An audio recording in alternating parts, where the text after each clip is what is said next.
अब चॉइस आपकी है कि ये 3 रास्तों में से किधर खींच कर जाना है। खींचेंगे बहुत, क्योंकि काम की वस्तु है, काम के बहुत। आज खास इस विषय पर बात करना चाहती हूँ कि हम जो बहुत काम के हैं वो बहुत काम के ही रहें। बीच में कोई भी कारण ऐसा न बने जो हम इतने काम के होने के बावजूद भी कहीं नाकाम ना हो जाएं, निराश ना हो जाएं। कहीं ये न लगने लगे जीवन के अंत में कि ये मैंने क्या किया। आज के वरदान अनुसार इसलिए हम बाप को रोज़ पहचानने के लिए ज्ञान समझते हैं, मुरली सुनते हैं।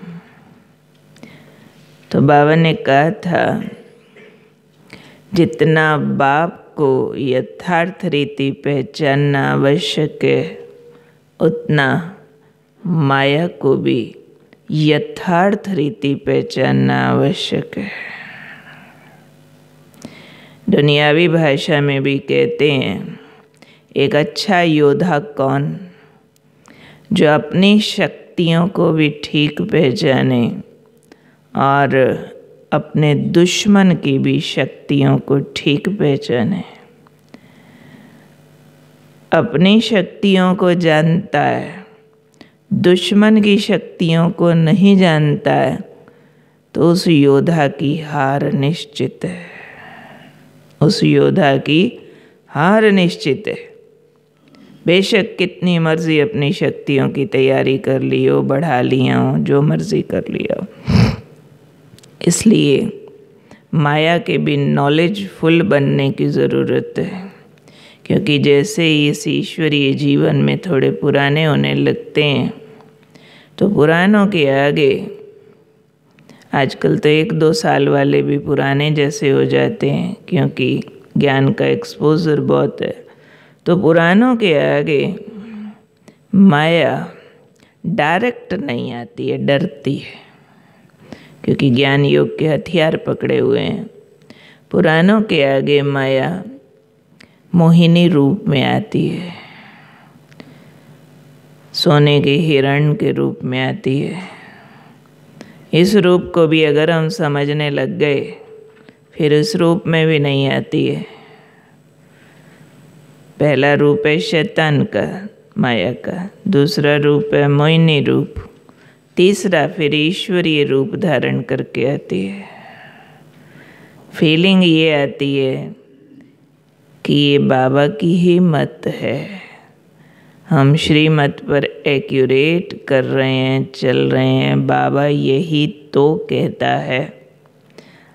अब उस तो में बहुत ज़्यादा मार्जिन होती है। फाइनल होगा माया का पजल रूप एकदम। हम कहेंगे ठीक है, सारी मुरलियों अनुसार।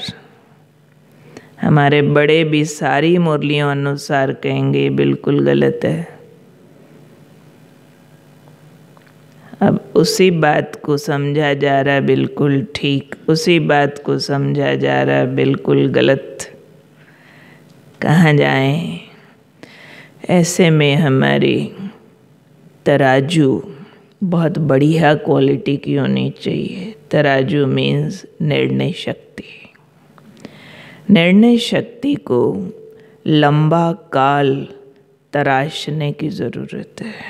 लंबा काल, बहुत ठीक तरीके से जिन्होंने लंबा काल अपने निर्णय शक्ति को तराशा होगा, वो वक्त पर इस ईश्वरीय रूप को पहचान पाएंगे। लंबा काल, उस निर्णय शक्ति को तराशने की कई कसौटियाँ हैं, कई फार्मूलाज है, विधियाँ हैं। उसमें जो सबसे महत्वपूर्ण विधि मेरे अनुभव में आई है वो है ईश्वरीय मर्यादाओं पर एकदम अंगद की तरह अड़े रहना। ये हमारी निर्णय शक्ति को यानी हमारी बुद्धि के फिल्टर को बहुत बढ़िया क्वालिटी का बना देते हैं, क्योंकि ईश्वरीय मर्यादाएं एक इस तरह का कवच है जो हमें माया के तीरों से बचाने की ताकत रखता है। ईश्वरीय मर्यादाएं एक इस तरह का दर्पण है जो हमें सच झूठ ठीक गलत सब दिखा देता है। मर्यादाओं में बड़ी भारी ताकत है। अब मर्यादाएं क्या कहती हैं कि मेरा बाबा जो कहता है, उठने बैठने खाने सोने के लिए जो कहता है, उस पर बिना अपनी बुद्धि चलाए आंख बंद करके सरेंडर कर देना चाहिए। भगवान के आगे आदेशों पर अपनी बुद्धि न चलाएं। जो आज के इस दौर में ब्राह्मण परिवार में बहुत सारी बुद्धि हम लोग चलाने लग गए हैं, जिसको बाबा कहते हैं बच्चे कारण मत सुनाओ, निवारण करो, क्योंकि भगवान जो कहता है वो परम सत्य है और भगवान जो कहता है वो करने योग्य है, किया जा सकता है, इसलिए कहता है। हम कई बार सोचते हैं ये बाबा तो कहता परंतु करना संभव नहीं, या अगर हमने ऐसा किया तो ये नुकसान हो जाएगा। दिमाग के घोड़े बहुत दौड़ाते हैं।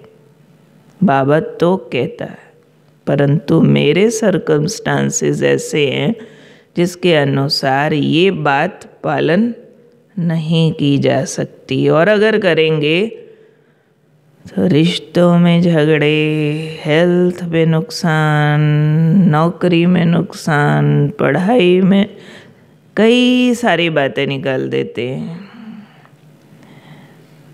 तो करने की ताकत समाप्त हो जाती है। फॉर एग्जाम्पल अमृत वेला, बहुत कॉमन सी बात है। अमृत वेला बाबा कहते हैं रोज़ 4 बजे से पहले उठो। ज़्यादातर ब्राह्मणों से पूछो अमृत वेला करते हो? हाँ जी। रोज़ करते हो? हाँ जी। बिल्कुल रोज़ 365 डेज?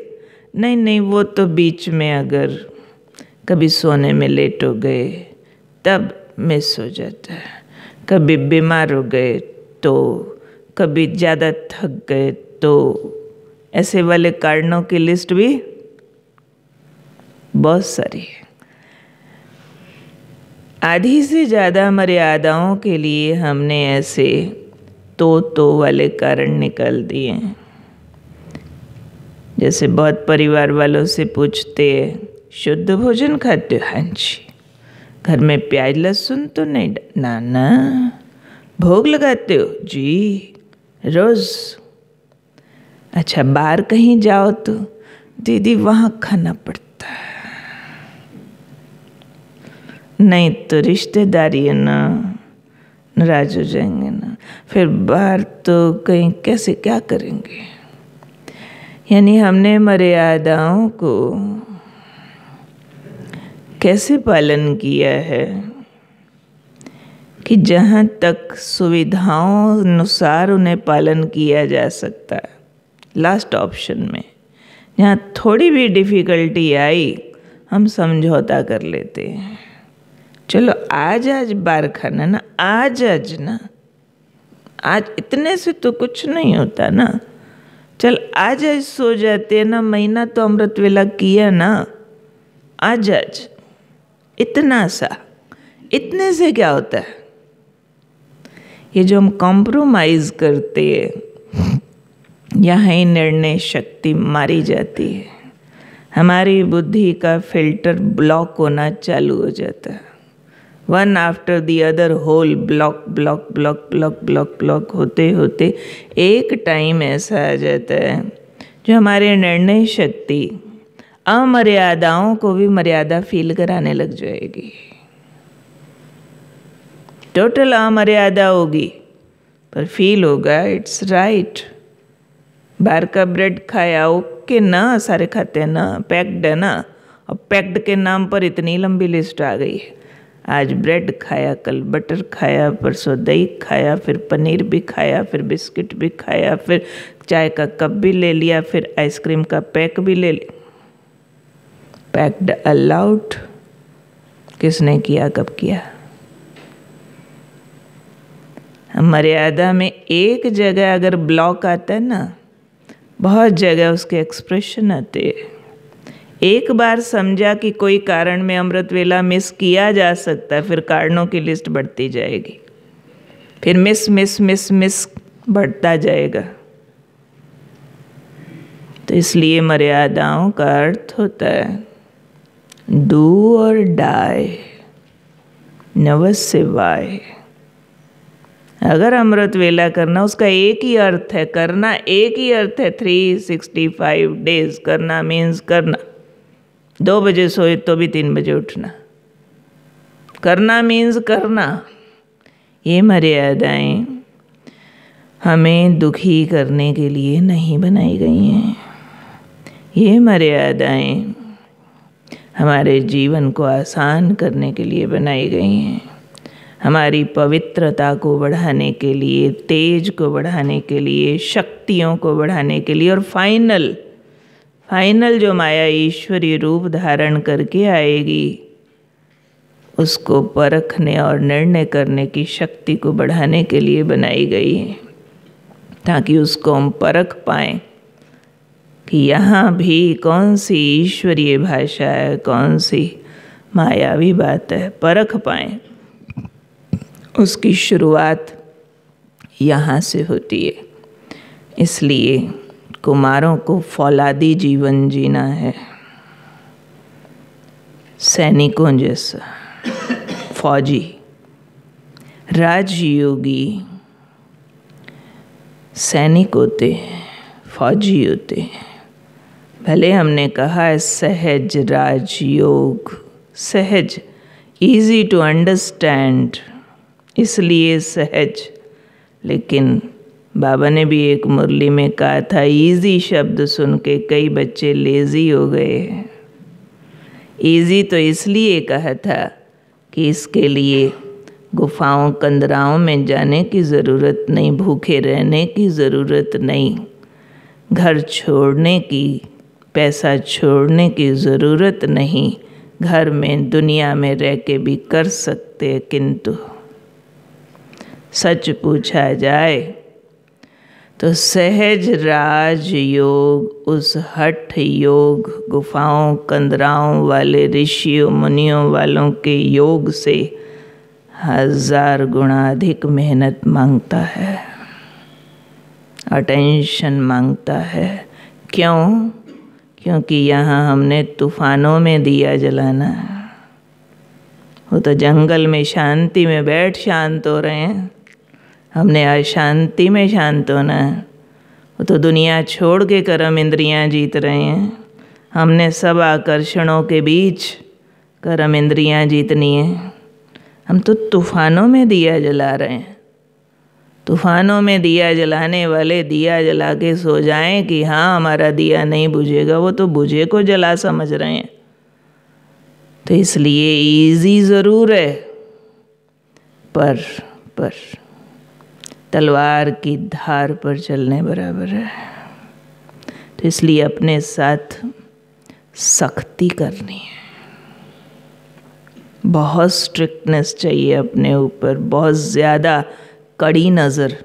मम्मा कहा करती थी, अपने को कसाई की नज़र से देखो, माफ़ मत करो, क्योंकि मर्यादाओं से कॉम्प्रोमाइज़ किया माना खतरा। ये तो कदम कदम सावधानी का मार्ग है। जैसे रोड्स पर लिखा होता ना, सावधानी हटी दुर्घटना घटी। यहाँ भी अटेंशन का पहरेदार हिला और बाबा कहते होते लगा माया का गोला। माया तो दर पे खड़ी है। माया हमारे से ज़्यादा एक्टिव और अलर्ट है, तो हम एक संकल्प में भी हिलेंगे प्रवेश कर जाएगी और ईश्वरीय भाषा में अपनी भाषा बोलेगी। इतना अभी से करने की क्या ज़रूरत है? उम्र ही क्या है तुम्हारी? दुनिया तो देखी नहीं है। अभी से नहीं, अभी से ही, अब नहीं तो कभी नहीं। तो इस भट्ठी के परिणाम अनुसार मर्यादाओं में देखो, जहाँ जहाँ 19-21 थोड़ा भी मार्जिन है, कस के खींच के पकड़ के ठीक करो, खींच खांच के ठीक करो। सबसे बड़ी बात है कुमारों को, जहाँ से माया घुसती है, जीभ से, आँखों से और कानों से। ये 3 दरवाजे बहुत बड़ी सिक्योरिटी रखने वाले दरवाजे हैं। बहुत बड़ी सिक्योरिटी चाहिए इन पर, बड़ी बड़ी। ये जो आँखों की माया है, ये जल्दी नहीं मरती है। इसके लिए बहुत बहुत बहुत लंबे काल का गहरा अभ्यास और बार बार चाहिए।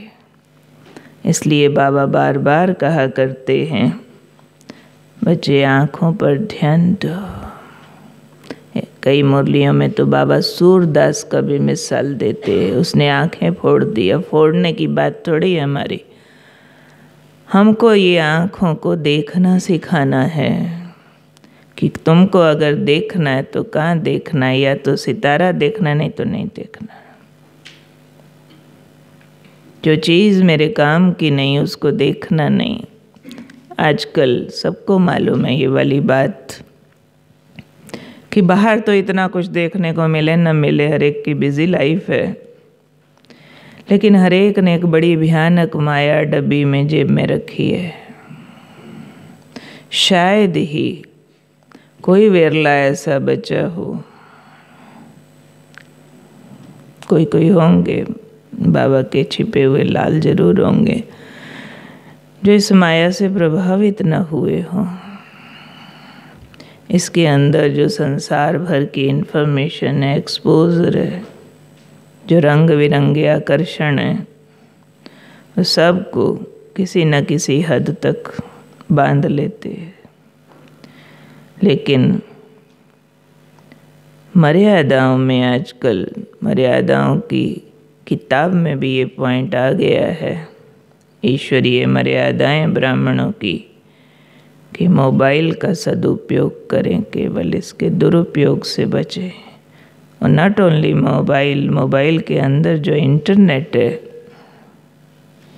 उसमें आप काम की बात के लिए बटन दबाते हैं और नाकाम की, बिना काम की हज़ारों बातें सामने आ जाती हैं। उसमें हमें एक समझदार सीता बनकर अपनी लक्ष्मण रेखा खुद खींचनी है। खुद ये आदेश नहीं निकाला जा सकता, ना निकालेंगे कि इसका प्रयोग नहीं करो, क्योंकि ये वो साधन है जो सेवाओं में भी बहुत काम का है।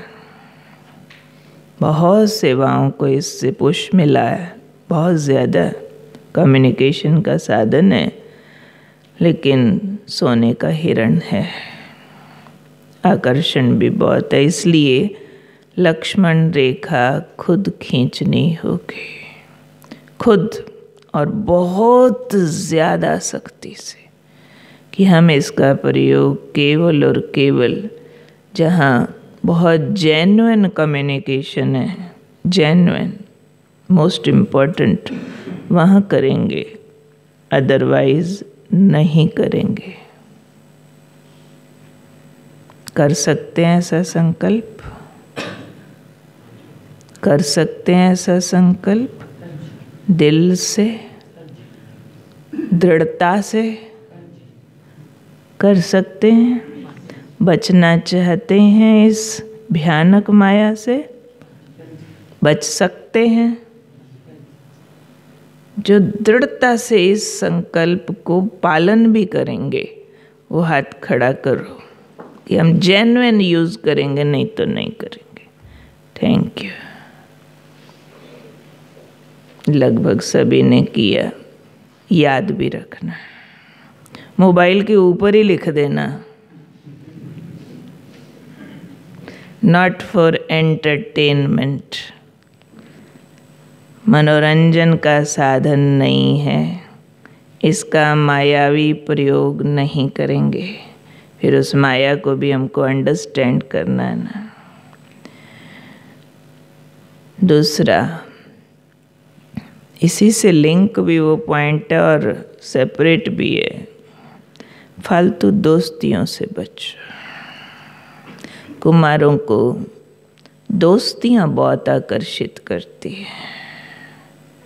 पहले दोस्त बनाते भाइयों को, फिर कब कहाँ वो भाइयों से कोई दूसरी फ्रेंडशिप में भी चला जाता है। ज़माना ऐसा है, पढ़ने जाते हैं, नौकरी करने जाते हैं। ज़माने में एक हवा फैल गई है कि जिस लड़की का कोई बॉयफ्रेंड नहीं है वो बेकार है, जिस लड़के की कोई गर्लफ्रेंड नहीं है वो बेकार है, उसमें कोई कमी है, कोई खोट है शायद इसलिए। अब यहाँ तो आप एक संगठन में एक जैसे बैठे हो, यहाँ तो पवित्रता का माहौल है, आँख भी यहाँ से यहाँ नहीं जाती है, लेकिन बाहर की भाषा कुछ और है, आसुरी भाषा है बाहर। उस आसुरी भाषा से प्रभावित होकर के कई बार हम उन सारी बातों को जायज़ मान बैठते हैं और इतना जायज़ मान लेते हैं कि ब्राह्मण परिवार में आके भी वो वाले कर्तव्य को हम ठीक मान लेते हैं। आज इस पर कुछ बातें समझाती हूँ, क्योंकि बहुत बार इतनी स्पष्टता से इन बातों को छेड़ा भी नहीं जाता है। मुझे ये ज़रूरी लगती हैं। थोड़े से पुराने भाई बैठे हैं लेकिन बहुत नए और यंग भी हैं, उनके लिए ये बातें बहुत महत्वपूर्ण हैं। इसलिए दुनिया का माहौल कुछ भी हो, लेकिन अपने लिए पत्थर की लकीर खींच दो कि किसी भी फॉर्म में मुझे इस तरह की दोस्तियां नहीं करनी है का अर्थ नहीं करनी है। सेवा के फॉर्म में भी नहीं, सेवा के रूप में भी नहीं कि फलानी बीके है, मुझे बहुत अच्छी लगती है, सेवा बहुत अच्छी करती है। आयु थोड़ी ऊपर नीचे भी हो सकती है। ज़्यादातर बराबर की आयु वालों में सूक्ष्म खिंचाव होता है।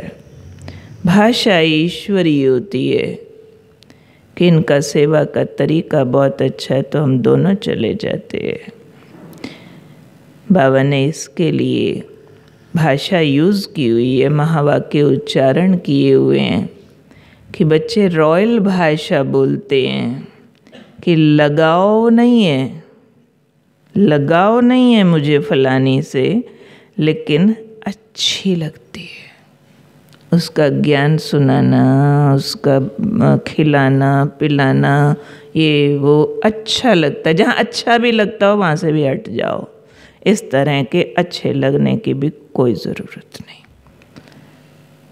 इस पॉइंट पर हमारे अंदर सन्यासियों जैसा वैराग चाहिए।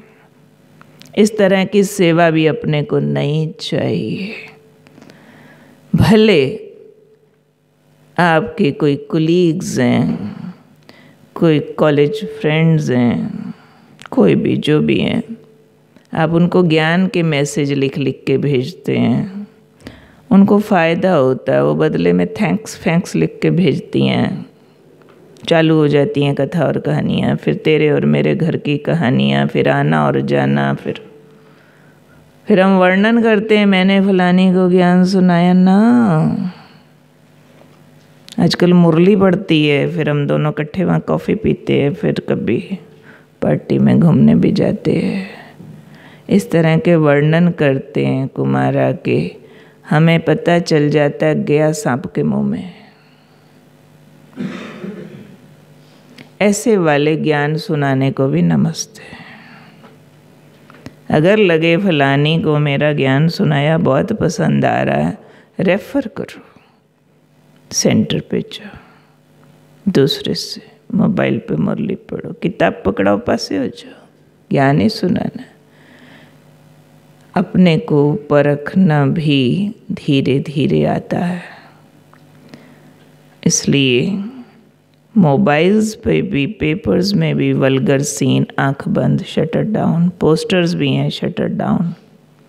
आँखों को बोल दो तुम खबरदार, देखा तो देख नहीं सकती हो, क्योंकि इस तरह की नज़रें गड़ाकर देखना ईश्वरीय जीवन की मौत का दरवाज़ा है। सावधान। इस तरह से नज़रें गड़ाने के बाद बात करने का दिल करना और बातें करना खुद कुएं में छलांग लगाने से कम नहीं है। संभलना होगा, संभलना होगा।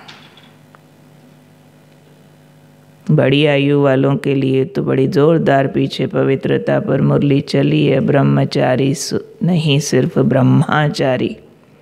उस पॉइंट को नहीं ले रही हूँ अभी, तो नीचे के दर्जे की बातें सुना रही हूँ। ये नीचे का दर्जा है ब्राह्मण जीवन में। ऊपर के दर्जे की पवित्रता तो बहुत ऊंची कहानी है। उसमें तो किसी के लिए नफरत आना भी अपवित्रता है, किसी का अवगुण दिखना भी अपवित्रता है, एक अच्छा लगे दूसरा अच्छा ना लगे भी अपवित्रता है। वो पराकाष्ठा है पवित्रता की। लेकिन ये शुरुआत की कहानी है, कोई इतने को भी नहीं समझ पाते हैं। तो इसलिए इसके लिए महत्वपूर्ण है अन्न की शुद्धि की भी पराकाष्ठा। उसमें बहुत ढीलापन आ गया है, क्योंकि एक ज़माना था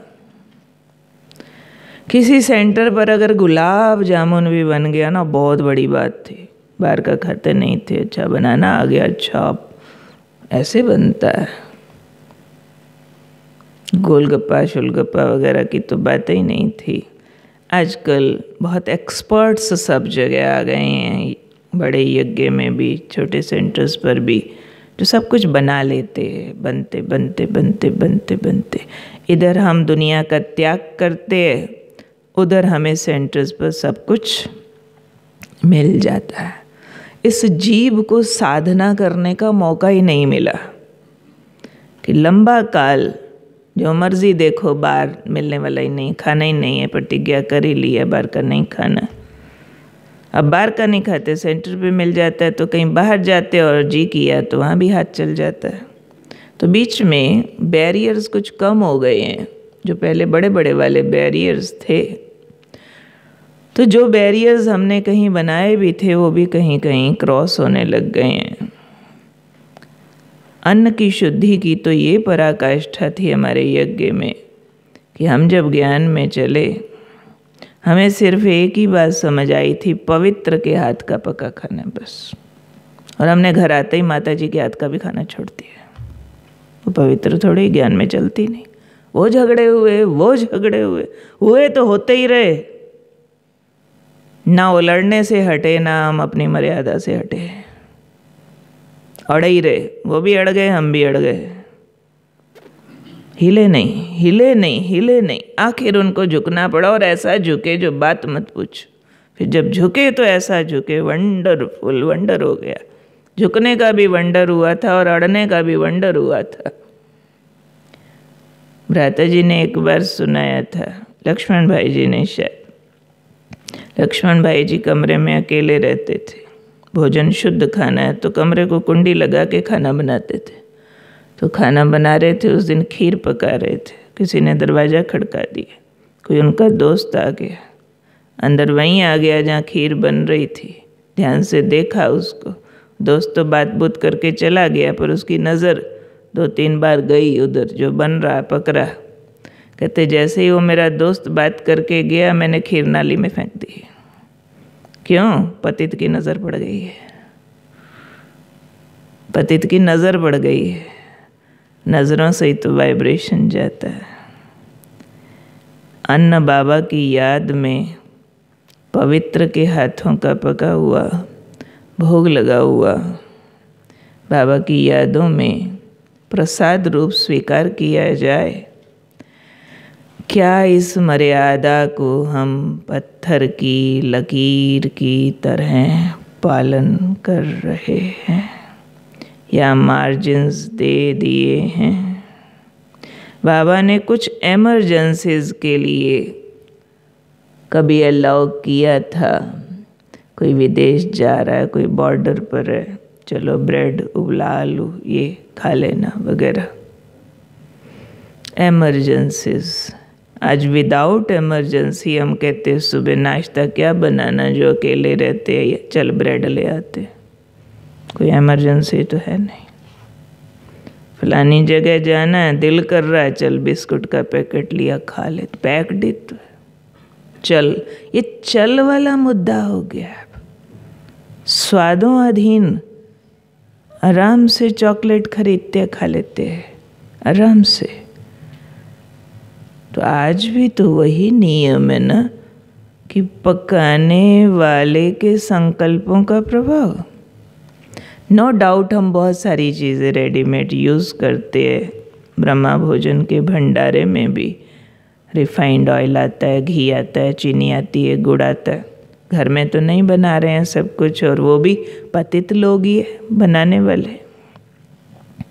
एक बार जगदीश भाई जी से हमने ये क्वेश्चन पूछा था कि लोग पूछते हैं कि आप भुना चना खा लेते हो बाहर का, मूंगफली खा लेते हो, माँ के हाथ की रोटी नहीं खाते हो, ये क्या चक्कर है?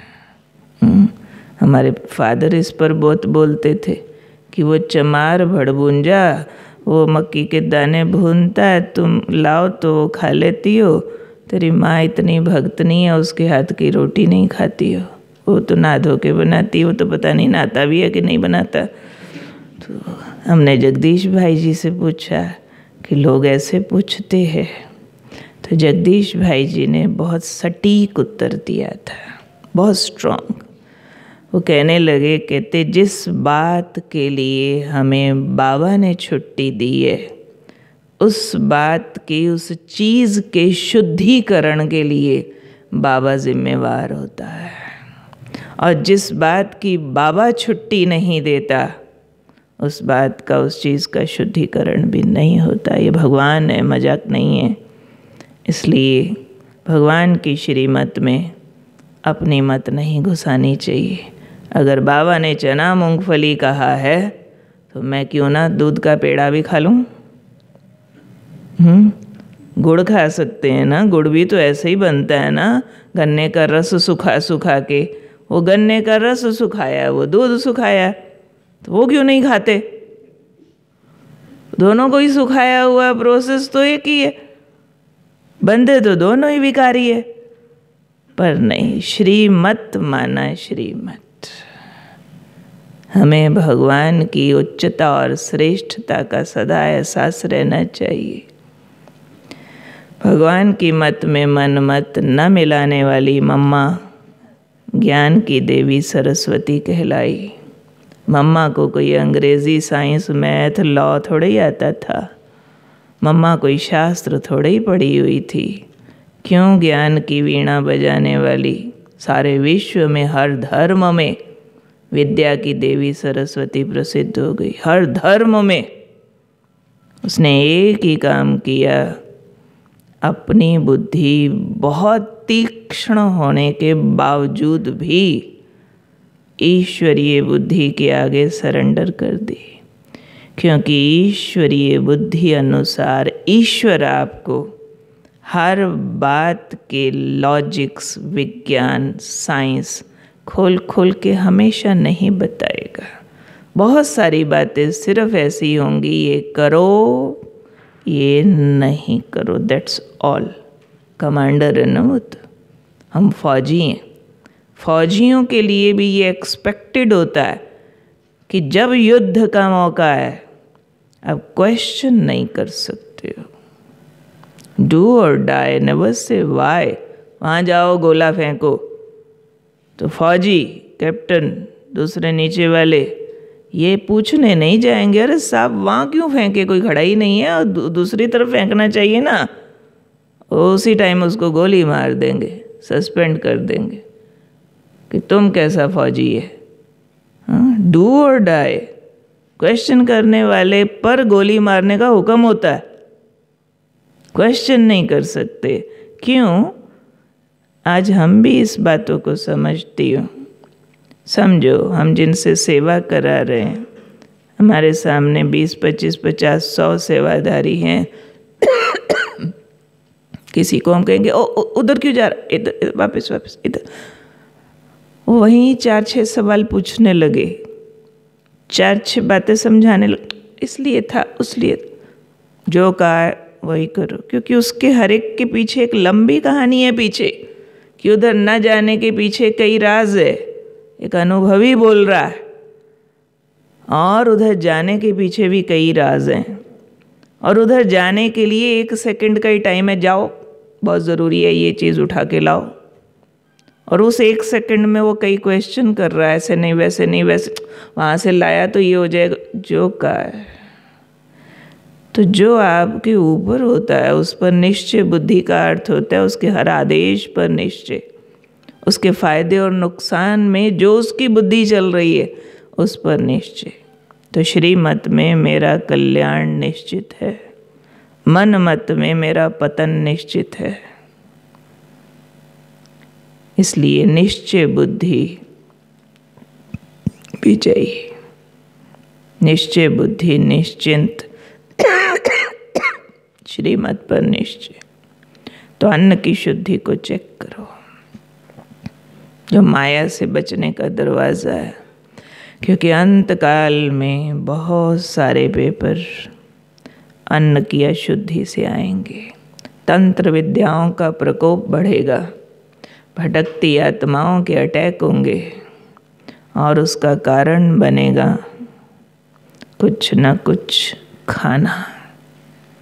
कहीं कोई भी कुछ किसी भी रूप में कुछ खिला देगा, और हमें आदत है सहज भाव से कहीं भी खा लेने की, कुछ भी किसी रूप से स्वीकार कर लेने की। अरे दूध में क्या होता, अरे इसमें क्या होता।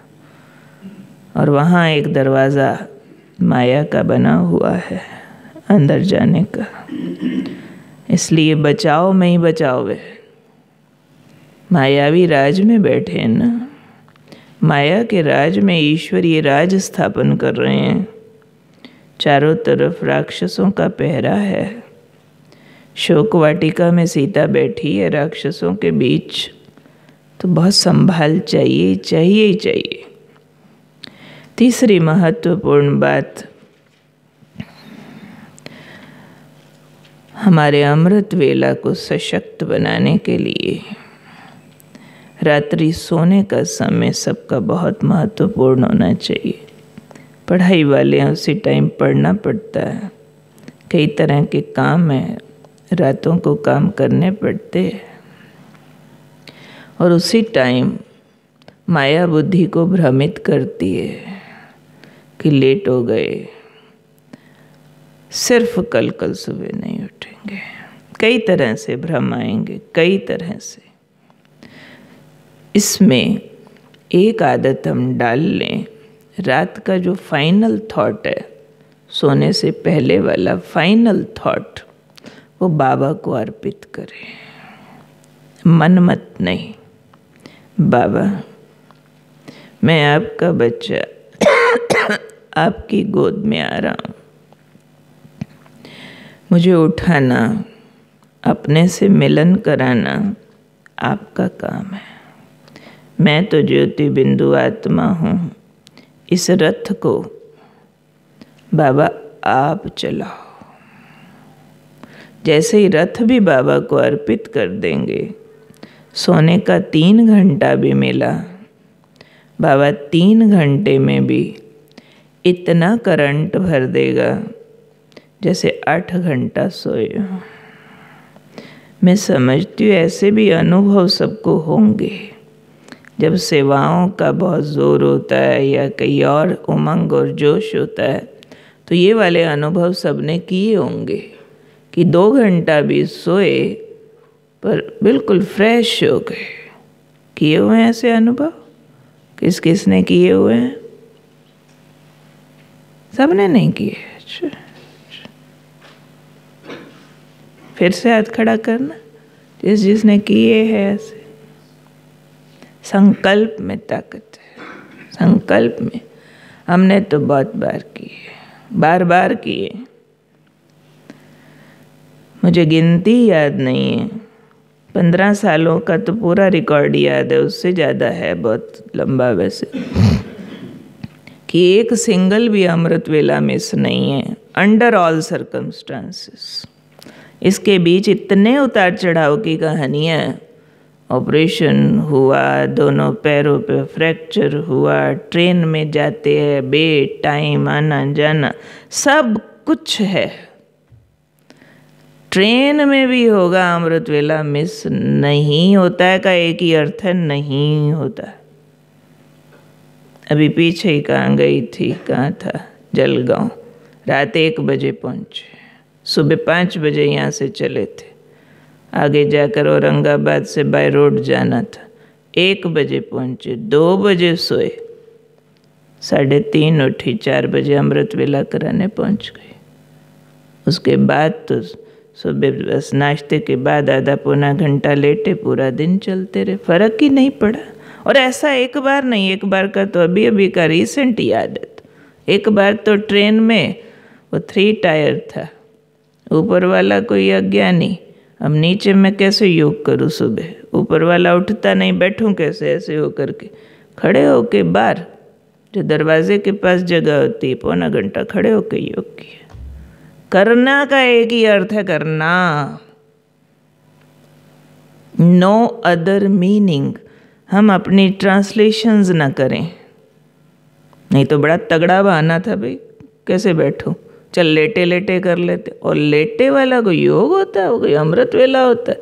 लेटा तो 1 मिनट शिव बाबा, अगले मिनट गया नींद की गोद में, कोई नहीं रोक सकता। इतना तगड़ा तो कोई होगा नहीं योगी जो अमृत वेले उठे और लेटे लेटे आंखें फाड़ के भी योग कर ले। हाँ, तब कर सकते जब हाथ पैर को कुछ हो तकलीफ, तब हो सकता है भाई, वो भी ऐसी मजबूरी कि उठ ही नहीं सकते, तब भी ढोल बजाने पड़ेंगे शायद। वही टाइम तो होता है, माया का नींद दिलाने का भी वही टाइम होता है। तो इस बात में भी दृढ़ता चाहिए, पूरी दृढ़ता। तो कुमारों को अपने ऊपर इतनी सख्ती रखनी है, सबको, जितने भट्ठी में आए हो, थोड़े सीनियर्स को छोड़ के वो सारी मंजिलें पार कर चुके हैं, लेकिन जो बीच की एज के हैं, छोटी एज के हैं, उन सब को एक भीष्म प्रतिज्ञा करनी है। बाबा, ये जीवन आपका है, इसको हम कलंक नहीं लगने देंगे। कलंक लगता है नाम रूप से। अब भी किसी की कोई अगर बुद्धि में छोकरी रखी हो, कोई गर्लफ्रेंड श्रेंड बनाई हो, आज ही बुद्धि से त्याग कर दो, साफ बोलती हो। ये बहुत जहरीली माया है, कहाँ यहाँ घुसा के बैठ जाते, पता नहीं चलता कब खड्डे में चले जाते हैं। इसलिए सावधान, भीष्म प्रतिज्ञा करो, बाबा ये जीवन आपका है, आपके लिए है, आपके सिवाय जीवन साथी कोई को नहीं बनाएंगे, क्योंकि आपसे ज़्यादा कल्याणकारी हमारे को कोई मिलने वाला नहीं है। संगम युग के इस दौर पर भगवान का हाथ छोड़कर कोई देहधारी से आनंद की उम्मीद रखते हुए उसका हाथ पकड़ा, वहीं आनंद का गला कट जाता है। जिन्होंने भी बाबा की इन मर्यादाओं का उल्लंघन करके दूसरी राह पकड़ी है, महादुखी हुए हैं। इसलिए बाबा की हम सब ब्राह्मण परिवार की एक शुभकामनाएं हैं, कोई दुख न पाए। बाबा इसको काम कटारी कहते हैं, कटारी है ये, गला काट देती है। बाबा इसको कहते हड्ड-गुड टूट जाते हैं, हड्ड-गुड टूट जाते हैं, सारा खून ही पी जाती है माया, इतनी गंदी माया है। तो इसलिए अपने पर उपकार करो, स्वार्थी बनो इस मामले में, अपना भला करो। ज़रूरी बात है थोड़े पेपर आते आएंगे, लेकिन पेपर भी सिर्फ उनको आते हैं जिनका अपना संकल्प कमज़ोर होता है। देखते हैं अगर मम्मी मान गई तो।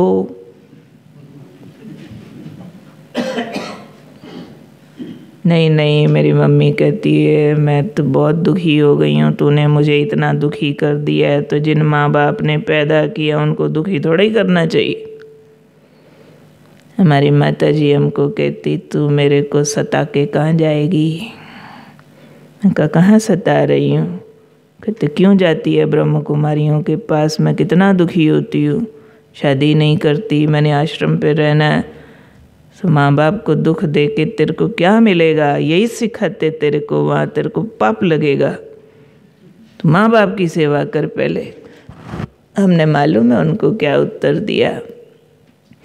हमने कहा देखो माता जी, आपको मैं दुखी नहीं कर रही हूँ, आपको आपका अज्ञान दुख दे रहा है, आपको आपका मोह दुख दे रहा है, वरना मैं एक भी गलती नहीं कर रही हूँ। जब से ब्रह्मा कुमारी बनी हूँ आपके घर का सारा काम करती हूँ, कॉलेज भी पढ़ती हूँ, फिर भी नंबर अच्छे लाती हूँ, कभी ऊंचा नहीं बोली हूँ, उसके बाद कभी मैंने गुस्सा नहीं किया, कभी मैंने आप लोगों से झगड़ा नहीं किया, कभी मैंने इस घर में एक भी गलत काम नहीं किया। सबसे पहले उठती हूँ, सबसे बाद में सोती हूँ। मैं तो दुख देने का कोई कर्तव्य नहीं कर रही हूँ। अगर मैं कहती हूँ मैं ब्रह्मा कुमारी बनने चाहती हूँ, सेंटर पे रहने चाहती हूँ, वैसे भी तो आपने शादी करनी थी ना, तो हमारी नाक कटा देगी, हमारा खानदान में क्या मुँह दिखाएंगे। मैंने कहा मैं गारंटी करती हूँ आपकी नाक सबसे ऊंची करूँगी। नहीं, सारे गालियाँ दे रहे हैं, उल्टा बोल रहे हैं। मैं कहा वो तो मैं किसी लड़के के साथ भाग जाती तो भी बोलते हैं, शादी करते हो सकता है तो भी उनको वो रिश्ता पसंद ना आता, बोलने वाले तो भी बोलते हैं। तो इसलिए दुख देना क्या होता है, फर्ज पालन क्या होता है, उसको भी ईश्वरीय भाषा में समझो, श्रीमत अनुसार समझो। कौन मम्मी कौन डैडी, ये तो ड्रामे कर रहे हैं सारे, ना कोई माँ ना कोई पिता। हमारी तो माँ ब्रह्मा शिव पिता और कोई है ही नहीं, सारे रिश्ते ही कैंसिल हैं यहाँ तो। आत्मा आत्मा भाई भाई, ये सारे एक्टिंग मार रहे हैं ना, है थोड़ी मम्मी डैडी कोई। आत्मा भाई है बोलता है तेरा डैडी हूँ, आत्मा भाई है बोलता है तेरे मम्मी हूँ। वो तो वो वाला कपड़ा पहन के बोल रहे हैं ना, सच तो नहीं है ना। मैं को झूठ तो आप बोल रहे हो, कहते हो तेरी माँ हो, मैं काहे को झूठ बोल रही हूँ। आप भगवान को नहीं मानते हो कि भगवान हमारा माता पिता, कहते मानती हूँ। कहते तू नहीं मानती मैंने तेरे को पैदा किया, मैं कहा नहीं मानती, हमने चमड़ा पैदा किया था, मैं आत्मा तो ईश्वर की संतान इसमें घुसी हूँ। तो बेटी बोल रहे हो मैं ही निकल जाऊँ, आप संभाल लो इस बेटी को, क्या करोगे, आग में जलाया होगे, किस काम की है आपकी बेटी। मैं तो ईश्वर की संतान हूँ ना, परम सत्य है ना, झूठ थोड़े ही है। ये अंदर अंडरस्टैंडिंग रखनी है, मेरी तरह बोलना नहीं है आप लोग। तब तो ज़माना कुछ और था, ऐसे ही जाके बोल दो उनको, बिना कारण भी वो नहीं करना। तब तो स्ट्रेट बोलते थे हम लोग, पर अब अपनी अंडरस्टैंडिंग ठीक चाहिए। क्या पाप होता है, क्या पुण्य होता है, मर्यादाओं पर चलना कहीं पाप नहीं है। हाँ, अंदर पाप है तो वो पाप बुलवाएगा कि ये जो तुम ठीक कर रहे हो ना ये पाप है। देखो मासी के घर जाके खाना नहीं खाया, मासी दुखी हो रही है, चल मासी दे दे। जीभ तो अपनी तंग कर रही है, पेट तो अपना बित बित कर रहा है, और लग रहा है मासी को क्या दुखी करना। घर से रज के खा के जाओ, 2-4 टाइम भूखे रह जाओ, 2-4 दिन भूखे रह जाओ, नहीं मरेंगे। आजकल तो वैसे भी लेटेस्ट टेक्नोलॉजी जो आ रही है, डॉक्टर्स बहुत बड़ी रिसर्च अनुसार कह रहे हैं बार बार फास्ट रखो। जितना लंबा टाइम भूखे रहोगे शरीर की सारी गांठें गल जाती हैं। कैंसर तक के इलाज के लिए वर्ल्ड के टॉप कैंसर स्पेशलिस्ट ने कह दिया है व्रत रखना सबसे अच्छा इलाज है। 24 घंटा भूखे रह जाओ, अंदर की आपकी जो गांठें हैं, ब्लॉकेजेस है, अपने आप खुलने लग जाएंगे। बार बार खाओ मत, बार बार खाओ मत। और हम एक टाइम सुबह घर से खा के गए होते, कहते क्या करते, फिर वहाँ खा लिया ना दोस्त के, ना खाते दूसरे टाइम, भाई भूखे रह जाओ। हमें लगा राजयोग में व्रत रखना मना है ना, इसलिए दूसरे टाइम भी जरूर खाना चाहिए, कहीं भी खा लो फिर। नहीं, सावधान, हमें इसमें भी पहरे रखने हैं। अन्न पर पहरा, मन पर पहरा, कानों पर पहरा। क्या सुन रहे हो, क्या सुन, बहुत बहुत बहुत संभाल चाहिए। संग की बहुत बड़ी माया है। चाहे ब्राह्मण ही क्यों ना हो, आपस में बहुत सावधानी से फिल्टर करके कोई की बात सुनो। जो भी किसने साथ खड़े ने सुना, ज्ञान और योग का सुनाए तो सुनो, नहीं तो चाहे ब्राह्मण हो चाहे कोई हो, काम की बात करे तो अंदर जाने दो, नहीं तो दरवाज़ा बंद कर। सारा कचरा थोड़ी डाल देना, यहाँ से यहाँ जाएगा, अंदर घूमेगा, कीड़े मकोड़े ही डाल दिए, काटते रहेंगे जाके। उसने हाँ फलाना कह रहा था, कुछ नहीं होता, खा लेना चाहिए, दीदियाँ ऐसे ही बोलती रहती हैं, वो बड़ी जच जाएगी बात। ऐसे थोड़ी, वो तो समर्पित हैं भाई, हमको दुनिया भी देखनी है। इनका क्या है, ये तो सेंटर पे रहती है, इनका क्या है, इनको तो पका पकाया मिलता है ना। कुछ भी जो काम की बात है वो अंदर जाने दो, नहीं तो ये दरवाजे हैं ना, ये माया के दरवाजे हैं, चोर गेट हैं। इनसे सिर्फ काम की बात जाए तो पहरा रखना पड़ेगा। ठीक है, ठीक है। अभी शाम तक भी ध्यान रखना, ज्योत जगती रहे। ये वाले दरवाजे काम नहीं करें तो अच्छा है। बस देखते भी दिखता नहीं कुछ, सुनते भी सुनता नहीं कुछ, अंदर से बस आत्मिक आवाज़ सुनाई देती है, बाबा की आवाज़ सुनाई देती है, अंदर से अपना रूप दिखता है, बाबा दिखता है। अंदर की आँख से देखना है, अंदर के मुंह से बाबा से बोलना है, अंदर के कान से बाबा का सुनना है। अभी अपने इस ज्योति स्वरूप पर 2 मिनट एकाग्र होंगे।